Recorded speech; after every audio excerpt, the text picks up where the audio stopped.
I assume you are already aware that you will be teaching here at the Officers' Academy. To start, please speak with the 3 house leaders. You should also take a look around the academy and acquaint yourself with your new home. That is your first task here at the monastery. Please let me know if you accept it. Once you have finished, come and speak with me. May I ask a favor of you?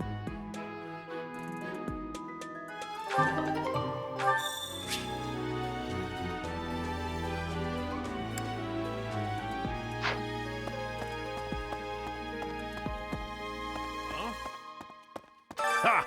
I imagine you were a bit surprised that I recommended you as a professor here. Frankly, we had someone else in mind for the role, but they ran off during our dust-up with the bandits. Can't entrust students to someone who's abandoned them once before, huh? You saved the lives of the students you came across. That, at least, was admirable. Now you should make the rounds. Go around the monastery and see that you greet everyone.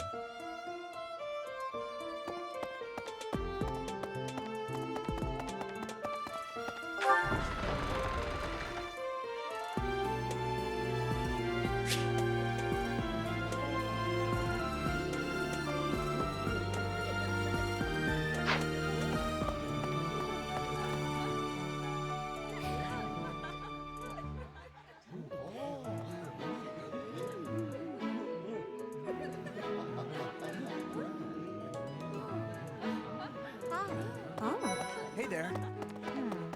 So, you've accepted a teaching position here. Pity. I was hoping you would lend your strength to the Empire. I never properly introduced myself, did I? My name is Edelgard von Hresvelg. I am the princess and heir apparent of the Adrestian Empire. I wonder if you'll be tasked with leading the Black Eagles. I hope you've had a chance to meet everyone. Would you like to know more about any of the Black Eagles?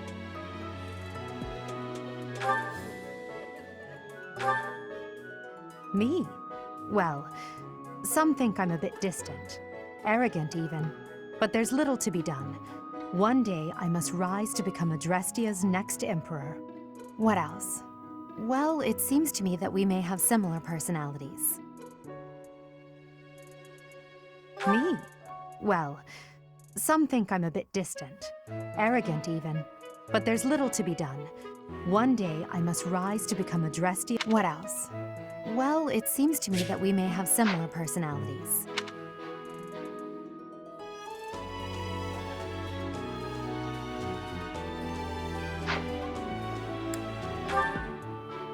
Hubert is the heir of Marquis Vestra.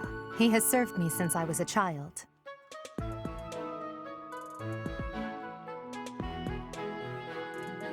You may think his blood runs a bit cold, but actually that's rather accurate. Still, if you can get past that, you'll see he's quite astute and reasonable.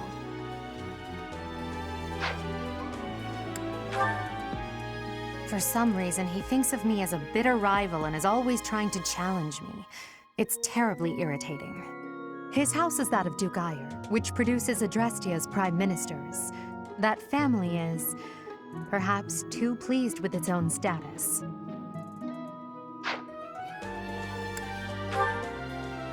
He's remarkably intelligent, but he only wishes to apply himself to tasks that particularly interest him, and nothing else. He's also fond of, well, napping. If he had any work ethic or sense of duty to speak of, I suppose he would be destined to become an official of the Empire.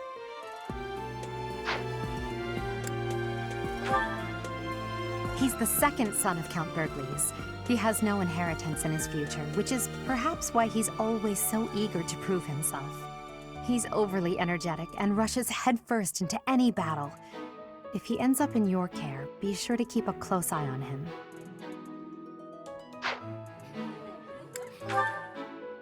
She's Count Varley's only daughter.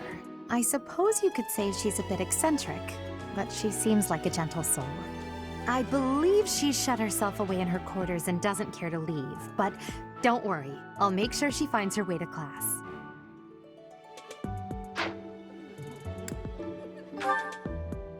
Few commoners have joined the Black Eagle House, but Dorothea is an exception. She's a songstress from a famous opera company in the Empire.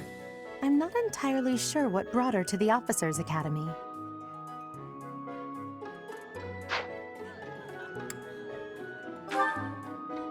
To the west of Fodlan is an archipelago called Brigid. Petra is the granddaughter of their king.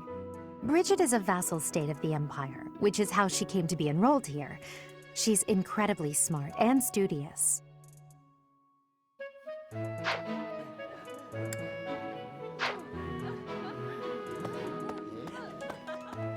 Hey there. Yes. What do you think?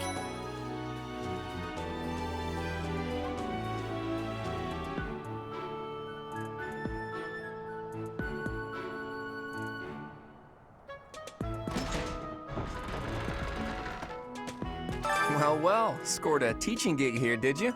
Talk about a great first impression. I guess that means I'd better introduce myself properly.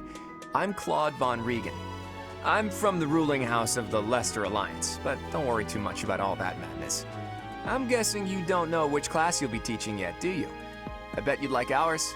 We're not as difficult as the other two. Have you met the folks from the Golden Deer House yet? Care to know more about anyone?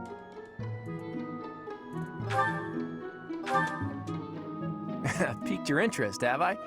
As luck would have it, I'm pretty curious about you as well. But what's life without a bit of mystery? Let's just spend the next year or so learning about each other little by little.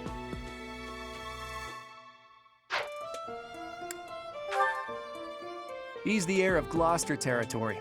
If you haven't already picked up on him, he's a bit arrogant and fancies himself a ladies' man.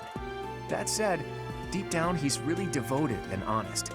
Though I wouldn't mind never hearing him talk about his noble obligations ever again.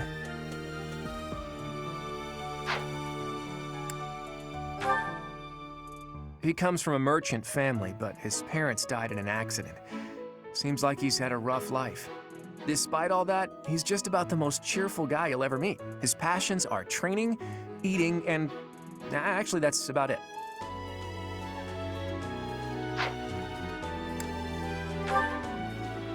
He's the second son of a merchant family. Since his brother will inherit the business, he's training to become a knight. If you ask me, doesn't seem like he truly wants to be a knight. He's probably just doing it to please his parents.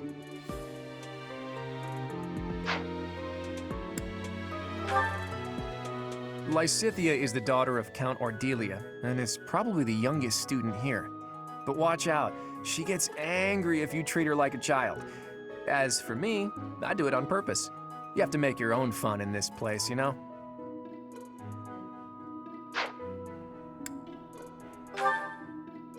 Marianne is Margrave Edmund's daughter, and that's pretty much all I know about her.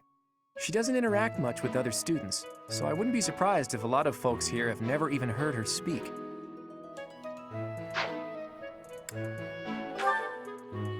Hilda is the only daughter of Duke Goneril. It seems her father and brother coddle her quite a bit. If you look up lazy in the dictionary, her picture won't be there because she never got around to submitting it. Not too unusual for a noble, I guess.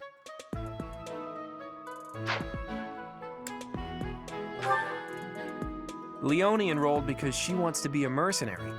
I think she said that her father is a hunter. She's pretty blunt and as stingy as they come. A habitual saver, too. I think she's hoping to repay her village for helping to send her here.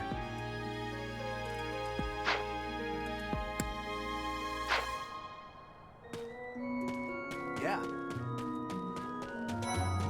Hello. Please accept my apologies for the other day. You came to our aid, yet I hadn't even the courtesy to properly introduce myself. I am Dimitri Alexandra Blaithid, Crown Prince of the Holy Kingdom of Fargus. Of course, at the Academy, I am simply a student. And I've heard word that you are to become a professor here. Delightful news. I still have much to learn, but I'm confident I could benefit greatly from your guidance. In any case, welcome to the monastery. I hear you're investigating the different houses here. Did any of the blue lions catch your attention?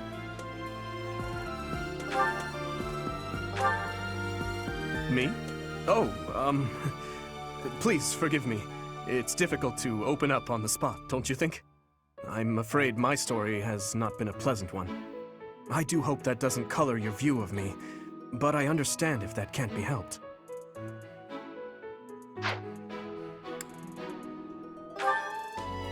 Dedu was born in Dusker, and has been loyally working in my service for the past 4 years. He's rather taciturn, but once you get to know him, you'll see he's a kind and good-natured young man.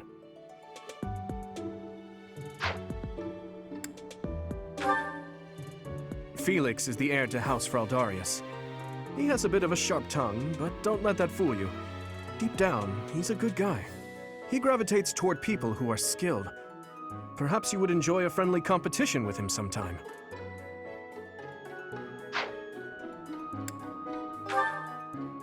He's the adoptive son of Lord Lenato of Castle Gaspar, but I hear he was born a commoner. He has an extremely earnest personality, so I'm certain he will approach your lectures with great enthusiasm.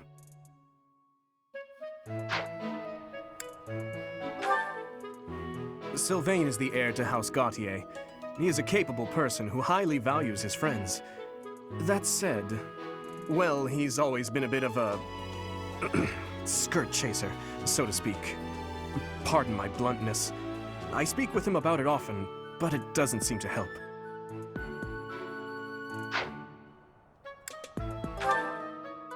I hear she was born to imperial nobility, but a twist of fate brought her to the kingdom. She may seem carefree on the surface, but she's actually a kind soul who pays careful attention to everyone around her.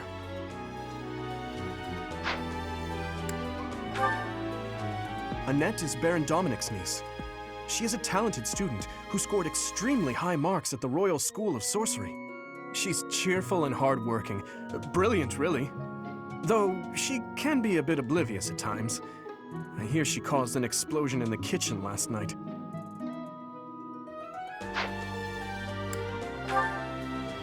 Ingrid is Count Galatia's daughter. She is also a childhood friend of Felix, Sylvain, and myself. She is diligent, industrious, and principled. In truth, she is more knightly than most knights you will ever meet.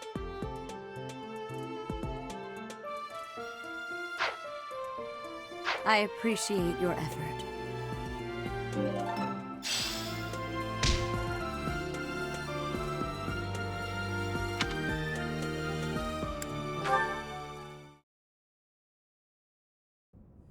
How are you enjoying your time at the Academy thus far?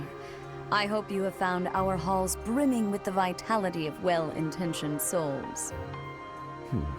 I suppose it is time for you to take charge of one of our 3 houses of students. I must note that I am personally against entrusting someone as lacking in trackable history as yourself with such a task. But it is as the Archbishop desires. The Black Eagles, the Blue Lions, and the Golden Deer. All so different. I hope you've made it a point to get to know each of them. Since you are new here, we have decided to allow you first pick. Manuela and I will take charge of the remaining 2 houses.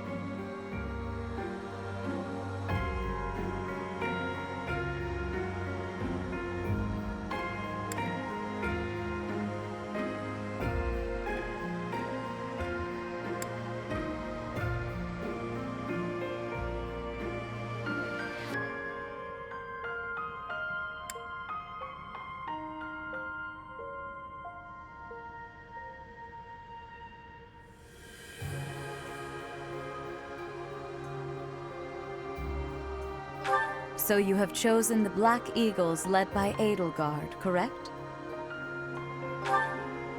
Your heart has made its choice, then. All I ask is that you guide these open minds with virtue, care, and sincerity. They are all promising youths who bear the weight of Fodlan's future upon their shoulders. I hope you appreciate what an honor it is to lead them. Brother? Oh, I am so sincerely sorry. I did not mean to interrupt. I'm in the middle of something, Flame. Is it urgent? No, it's nothing.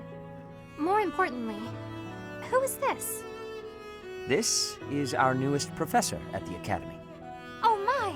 A new addition to the Officers' Academy! I am so very pleased to meet you, Professor. I am Sedith's little sister, Flame. I am so happy to make your acquaintance. Let us focus on the topic at hand. there is something you should be aware of. In a few days' time, there will be a mock battle between the three houses, intended to gauge the current progress of the students. We will be using this battle as an opportunity to ascertain your own abilities as well. Please do not disappoint the Archbishop. That is all.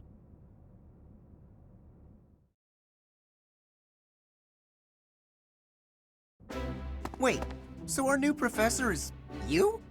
I didn't see that one coming. Easy, Caspar. Aren't you being a bit rude? You know it's a waste of time to expect politeness from him. It will be a pleasure learning from you, Professor. Now, if you'll excuse me, I'm off to take a nap. Don't look at me like that!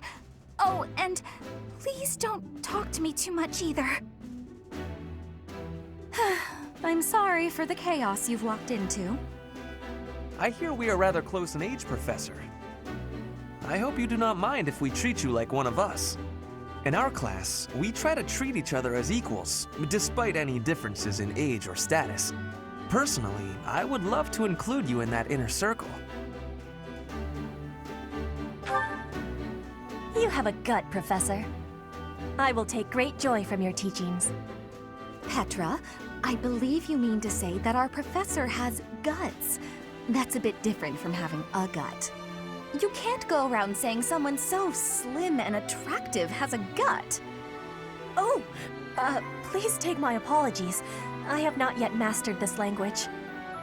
Professor, I want you to know that it's perfectly acceptable for you to treat me as you do the others. I may be the Imperial Princess, but here at the Academy, I'm just another student. That said, know that I have high expectations of you, and high hopes. But I'm certain you can lead the Black Eagle House to greatness. Sure. Now let's break the ice with a training session. I want to see our new teacher in action. Why will the ice be broken? Is this a custom I have missed in my studies? Not real ice, just the ice of, well, it just means let's get to know each other. I don't want to train. Let's stay in the classroom and learn from a book. Let's all calm down and have a nice cup of tea, how about? Doesn't that sound lovely, Professor? I know we all agree to treat each other as equals, but there is a limit to what I can tolerate. The esteemed Black Eagle House requires order.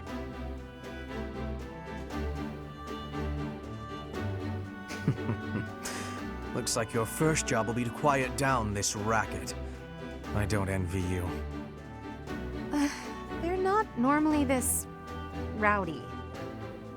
I do hope you can manage, Professor.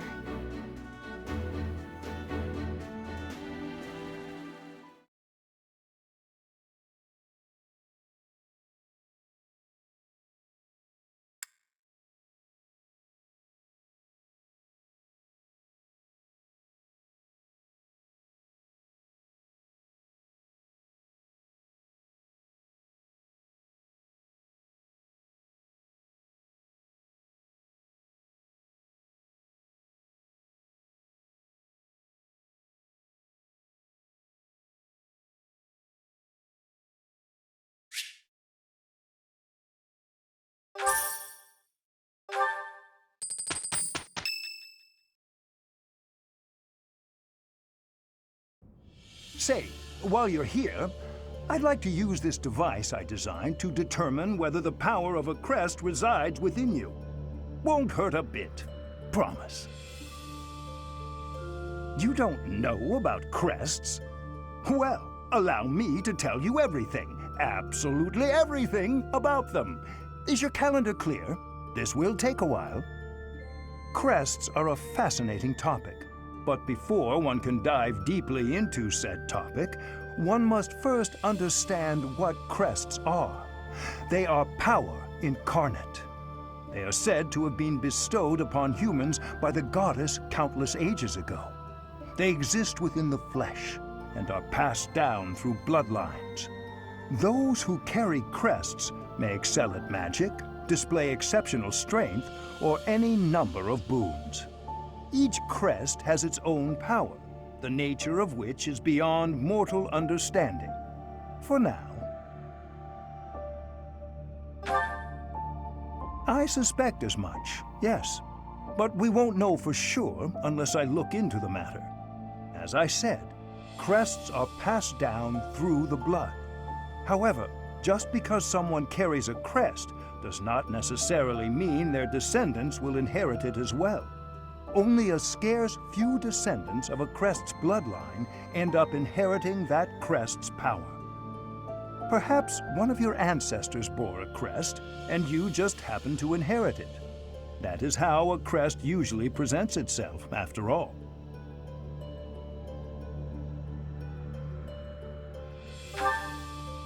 Yes, of course. I'll get to the bottom of it straight away. Now then, please go ahead and hold out your arm over this device here. What is this? A pattern I've never seen before. Is it possible an as-yet undiscovered crest has been detected? To think there are still crests out there that even I am unaware of. How thrilling! Pardon my unrestrained jubilation. I have much to consider. You may leave now. I have more research to do in regard to this crest. Yes, so very much more research. But for now, your work here is done. What could this line here be indicating? Perhaps it represents a lack of symmetry. Or perhaps... What in the world? Oh, I see. It may be connected to that, but to a greater degree than usual.